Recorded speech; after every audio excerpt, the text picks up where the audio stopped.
Hello, Team 3. So here's what's happening.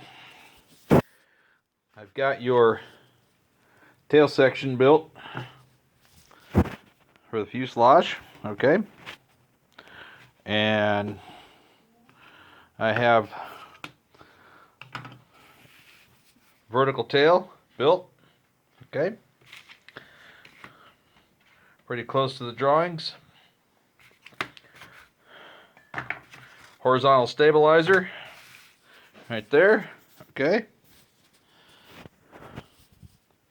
There we go. And let's see. Elevator out of that solid piece. There we go. Elevator. Yep. Okay. And then rudder. There. Okay. So this is where I am. The other long pieces are your planer laying right over there. Just so you can see. Okay, now this is the tail wheel that you ordered, okay? And here's where I'm running into an issue. So if we take your tail section, okay, I believe it goes this way, so it'll actually be like that, okay, right, like this.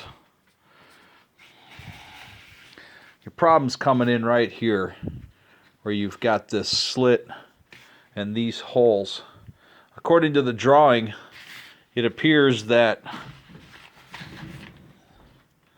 the tail, the horizontal tail, is supposed to somehow be able to go through these, okay? Well, I don't know how that would have worked anyway. It would have probably meant that I would have had to have almost like built it inside of here from the get-go. And that would have made it very difficult to cover, because we normally cover the pieces before we assemble, okay? So here's what I hope to do. Let's lay these on here. So rather than placing it inside, we're probably going to have to go with it on top like this, all right? Now I did notice, yeah, let's see, like that on top. Now I did notice that according to the plan or the drawing, it looks like the horizontal stabilizer sits back off of the rear end of the fuselage, something like this, okay?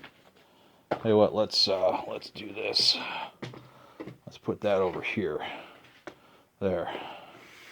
All right. So it looks like it's supposed to sit something like that. Okay, slightly off. And then the other thing that I noticed from another drawing is that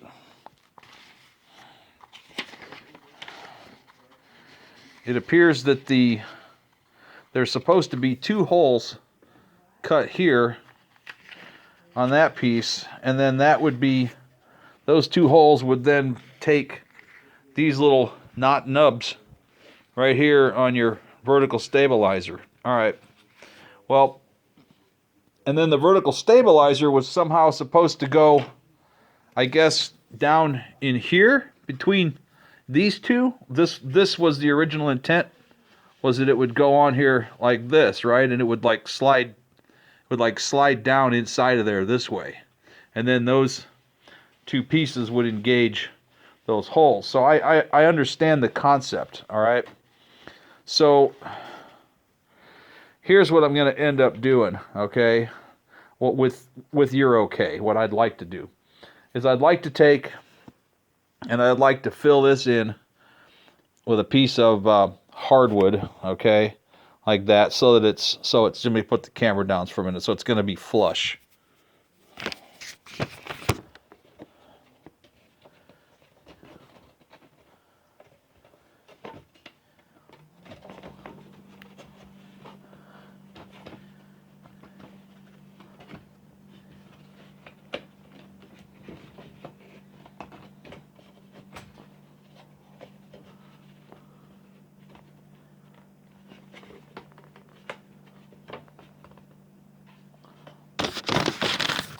Okay, so something along...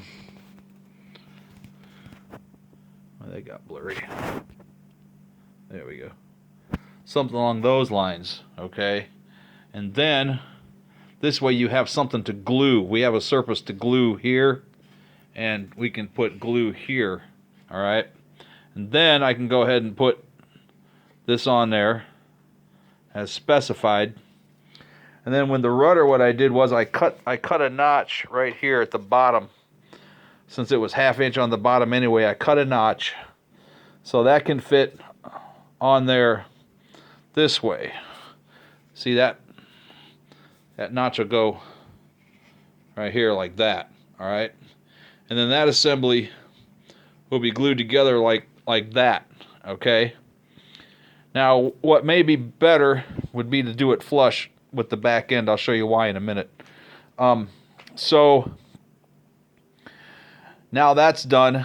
If I use epoxy wasn't included with my materials, but I've got some. And epoxy is what's recommended for gluing tail surfaces to fuselages anyway, okay? So I thought what I would do instead of this, what we may end up having to do is make it flush.